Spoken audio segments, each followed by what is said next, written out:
I just want to tell everyone who is watching, pap smears అనేది I think every one is doing అండి, ఇప్పుడు అందరూ చేసుకుంటున్నారు. కానీ still we are seeing educated people also hearing for the first time, 40-year-old ladies అందరూ. So this pap smear అనేది ఇప్పుడు cervical cancer మనకి చాలా commonest cancer. So every minute 7 ladies die all over the globally. ఇదంతా లైక్ ఏమంటాము generally మనము cancers ఎర్లీగా detect చేస్తే దే ఆర్ క్యూరబుల్. మనకి ప్యాప్ స్మియర్ అనేది ఉంది. అంటే ఎన్ని రోజులకు ఒకసారి చేయించుకోవచ్చు చెప్తానండి. It's a very simple test, very simple test. Just ఇట్లా వాకిన్ అయ్యి 5 minutesలో మేమే చేస్తాము ఆ టెస్ట్. డిశ్చార్జ్ తీసి ల్యాబ్కి పంపిస్తాము. It's a painless test, very least expensive. అవుతే 600 to 1200 depending upon the centre. This should start around after starting sexual life or at least by the age of 30. Every 3 years చేసుకోవాలి till the age of 65. దీనివల్ల advantage ఏంటంటే 10 years, 8 to 10 years prior to the onset of cancer, proper cancer, we can detect it. Simple treatments తో we can treat them without removing the uterus also. అంటే Pap smear ఎన్ని రోజులకు ఒకసారి చేయించుకోవాలి? Every 3 years అండి. 3 yearsకి ఒకసారి 3 yearsకి ఒక్కసారి from the age of 30 to 65 years. అలా అనుకోలేదు, అట్లీస్ట్ 6 monthsకో 1 yearకో ఒకసారి చేయించుకోవాలి. Not at all. Every 3 years. తర్వాత ఇందులో ఇంకొక స్పెషల్ టెస్ట్ కూడా వచ్చింది. ఇది కన్వెన్షనల్ ప్యాప్ స్మియర్ అంటాము. ఇంకొకటి ఏంటంటే లిక్విడ్ బేస్డ్ సైటాలజీ ఉంది, LBC. క్యాన్సర్ కాజింగ్ వైరస్ ఉంది కదా, హెచ్పివి అని. సో ఈ LBCతో పాటు HPV DNA చేస్తాము. అంటే ఆ వైరస్ గనక ఉంటే they are high risk candidates అనమాట. సో అది చేసుకున్నప్పుడు అది నెగిటివ్ వస్తే కనుక ఎవ్రీ 5 yearsకి కూడా చేసుకోవచ్చు. రైట్. సో మనకి సర్వైకల్ క్యాన్సర్ వ్యాక్సిన్ కూడా ఈ HPV వైరస్కి అగేన్స్ట్గానే ఇప్పుడు డెవలప్ అయింది కదా. The vaccine is protecting against 9 strains of HPV virus. So ఈ 9 strains ఆఫ్ వైరస్ నుంచి this HPV vaccine is protecting us. Ideally it should be taken before starting sexual life again. So it can be taken as early as 9 years నుంచి 26 years వరకు. ఆ తర్వాత కూడా we can take it. Starting sexual life ఏమవుతుందంటే కొద్దిగా effectivity తక్కువ ఉండొచ్చు, ఎందుకంటే already we might be infected with that virus. కానీ అన్ని స్ట్రెయిన్స్ ఆఫ్ ఇది 9 strains ని ప్రొటెక్ట్ చేస్తుంది కదా.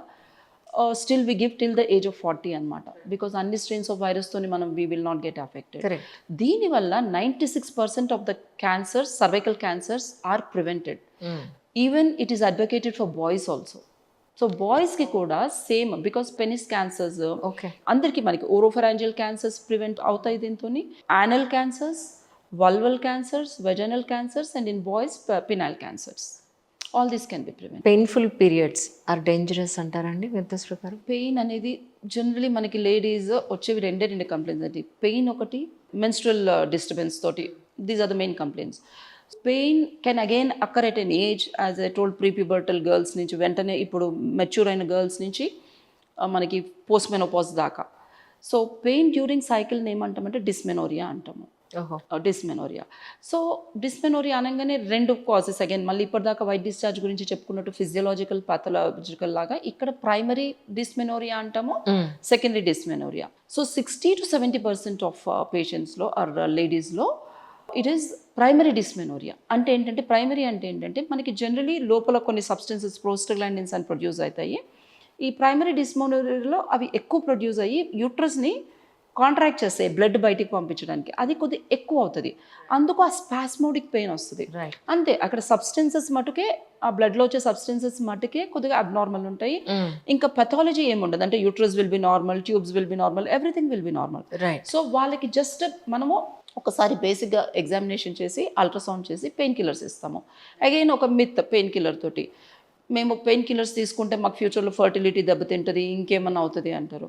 కానీ we are losing $1000s of money with ఈ పెయిన్ లాస్ డేస్. పెయిన్ గురించి ఏమీ వేసుకోకుండా ఈ భయాలతోటి వర్క్ లాస్ అవ్వటము, పెయిన్ సివియర్ ఉంటే విసి again it will lead to mental disorders. So అట్లా భయపడకుండా మంచిగా పెయిన్ కిల్లర్స్ వేసుకోవచ్చు.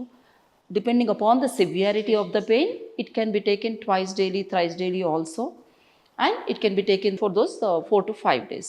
ఇది ప్రైమరీ డిస్మెనోరియా అండి.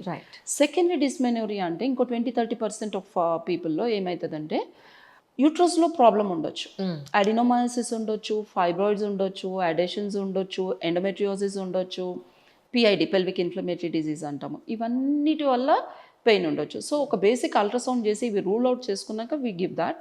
ఇట్లాంటి వాళ్ళకి ఏంటంటే depending upon the reason for the pain we treat.